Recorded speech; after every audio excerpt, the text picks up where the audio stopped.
आप सभी का स्वागत है एक नई वीडियो में। और आज के इस वीडियो में हम लोग क्लास 9th के जो साइंस की बुक है उसका एक चैप्टर है जीवन की मौलिक इकाई कोशिका। ये साइंस की बुक के अंतर्गत बायोलॉजी का एक पार्ट है, ठीक है, जिसमें हम लोग आज जानने का यह प्रयास करेंगे कि जीवन की मूलभूत इकाई क्या है, सजीवों में वह कौन सी इकाई है जो उसकी मूलभूत इकाई कहलाती है। तो इसमें हम ये जानेंगे कि सजीवों में जीवन की जो मूलभूत या मौलिक इकाई कहेंगे उसका नाम कोशिका होता है। अब कोशिका क्या है, यह कैसे अस्तित्व में आया, इसकी खोज कैसे हुई, किसने की, और उसके बाद उस कोशिका के बारे में और कौन कौन सी खोजें हुई, तो हम आज उन तमाम बातों को जानेंगे जो कोशिका से संबंधित है, उसके खोज से संबंधित है, उसके विकासिक प्रक्रिया से संबंधित है।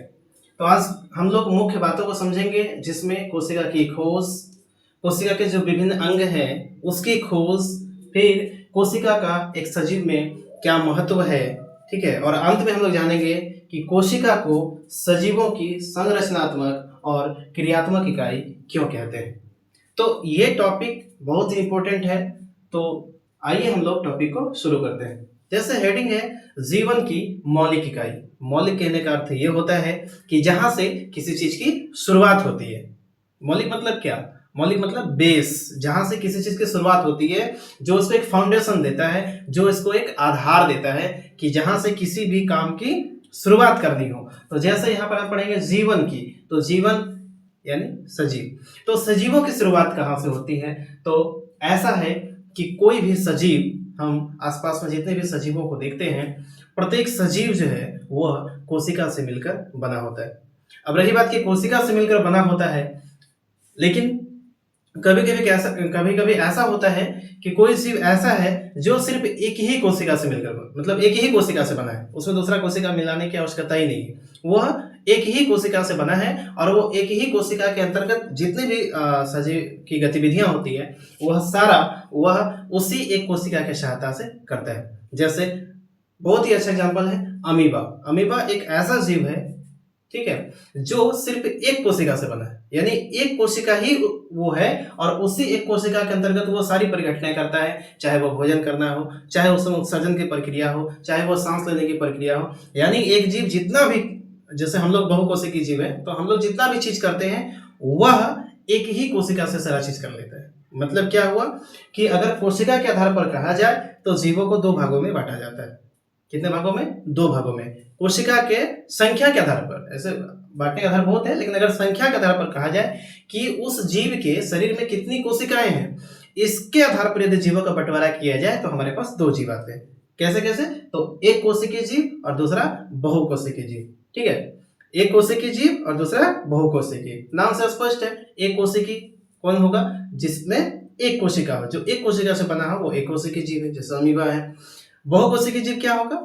ऐसे जीव जिसके शरीर का निर्माण जो है कि एक से अधिक कोशिकाओं से मिलकर हुआ हो, जैसे मनुष्य है, जीव जंतु है, पेड़ पौधे हैं, ये सारे क्या है? बहुकोशिकीय जीव के उदाहरण है।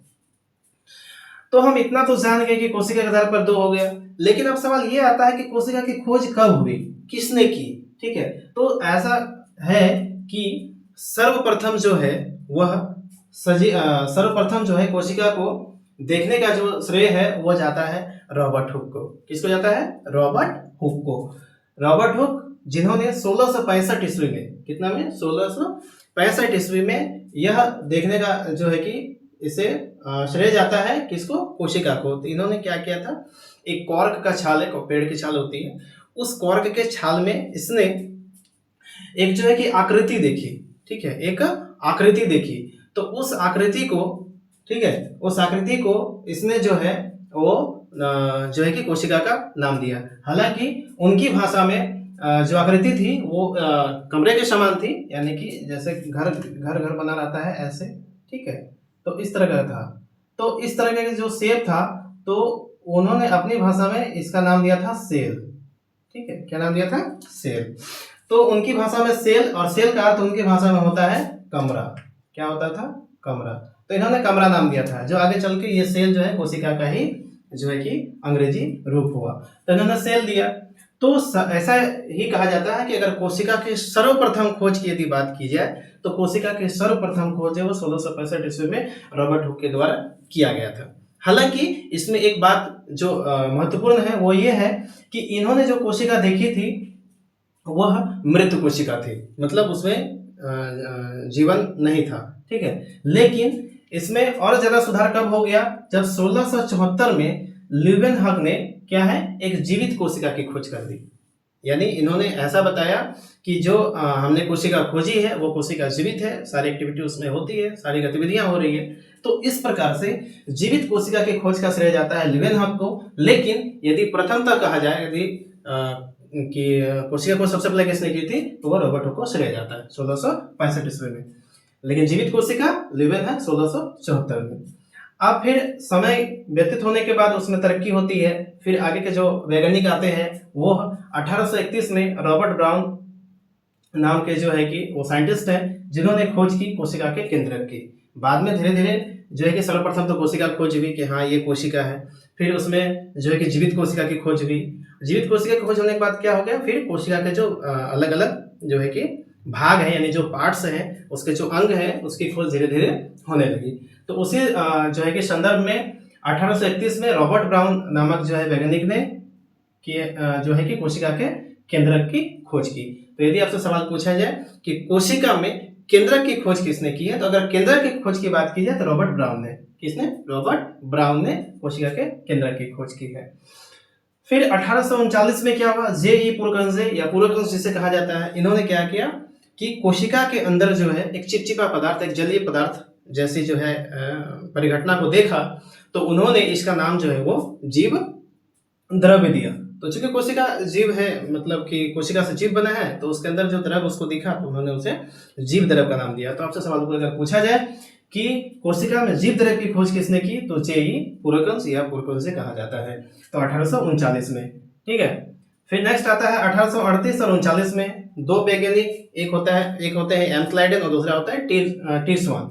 तो इन दोनों वैज्ञानिक ने मिलकर जो है कोशिका सिद्धांत दिया।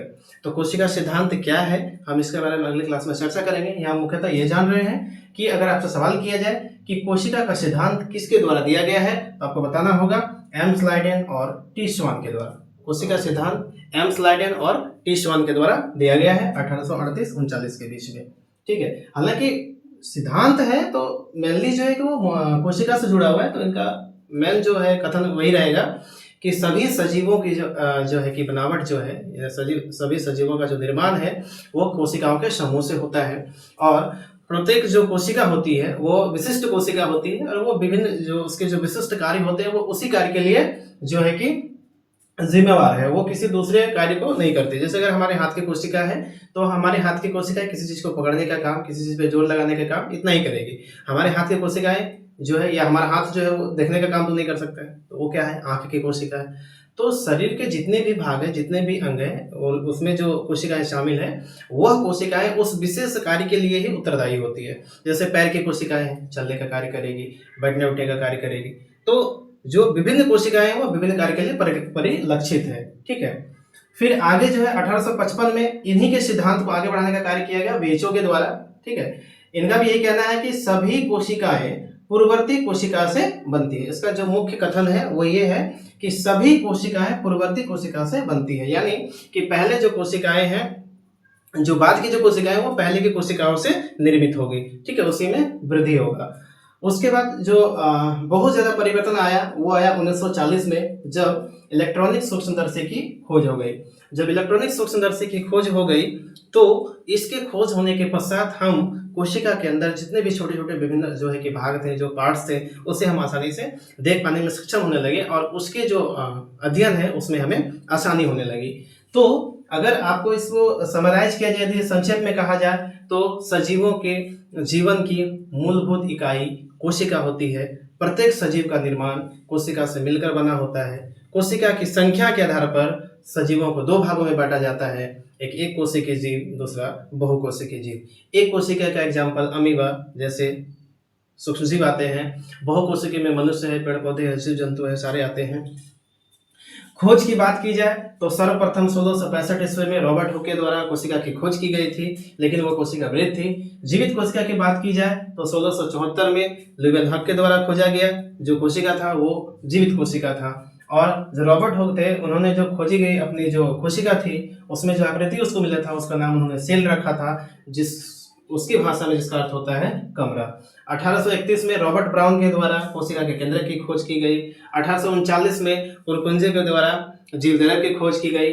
फिर 1838 और 39 में एम्स लाइडेन और टी स्वान के द्वारा कोशिका सिद्धांत दिया गया। 1855 में विर्चो के द्वारा इसी सिद्धांत को आगे बढ़ाया गया और 1940 में इलेक्ट्रॉनिक सूक्ष्मदर्शी की खोज की गई, जिसके बाद से कोशिका के अध्ययन को और जोर मिला। उसके बाद हम आखिरी में देखेंगे क्वेश्चन है कि कोशिका को सजीवों की संरचनात्मक एवं क्रियात्मक इकाई क्यों कहते हैं। बहुत ही सरल जवाब है कि हम ये जानते हैं कि कोई भी सजीव जो है, ठीक है, वो कोई भी सजीव जो है वह कोशिका से मिलकर ही बना होता है। यानी किसी भी सजीव की जो आधारभूत या मौलिक इकाई कहा जाए, मूलभूत इकाई कहा जाए, वो है कोशिका। कोशिकाएं मिलती है तो उत्तक बनता है, फिर उत्तक मिलते हैं तो बहुत सारे उत्तक मिलकर क्या होते हैं, अंग बनाते हैं। फिर बहुत सारे अंग मिलते हैं तो अंगतंत्र बनाते हैं, और फिर बहुत सारे अंगतंत्र मिलते हैं तो सजीव के शरीर का निर्माण होता है। तो इस तरह से इस क्रम को यदि देखा जाए तो हमारे पास क्रम हो जाएगा, सबसे पहले कोशिका, ठीक है, कोशिकाओं का समूह बनेगा उत्तक, उत्तक का समूह बनेगा अंग, अंग का समूह बनेगा अंगतंत्र, और उसके बाद शरीर या जीव बोल सकते हैं, ठीक है। तो ये क्रम है। यानी कि अगर हम देखेंगे तो जीव की शुरुआत, सजीव की शुरुआत जो है कहाँ से होती है, कोशिका से, तो इसको मूलभूत कहा गया है। तो इस तरह से अगर इसकी बनावट को देखा जाए तो इसकी बनावट की शुरुआत ही कोशिका से होती है। तो इस तरह से इसे संरचनात्मक इकाई कहा गया। अब रही बात क्रियात्मक, तो क्रियात्मक आपको पता है कि जब कोशिका से मिलकर बना हुआ है सजीव का शरीर, तो समस्त गतिविधियां जो है वो कोशिकाओं के द्वारा, यानी कोशिका से मिलकर जो उत्तक बने, उत्तक से मिलकर अंगतंत्र, अंग बने, अंगतंत्र बने हैं, तो इनके सहायता से होता है।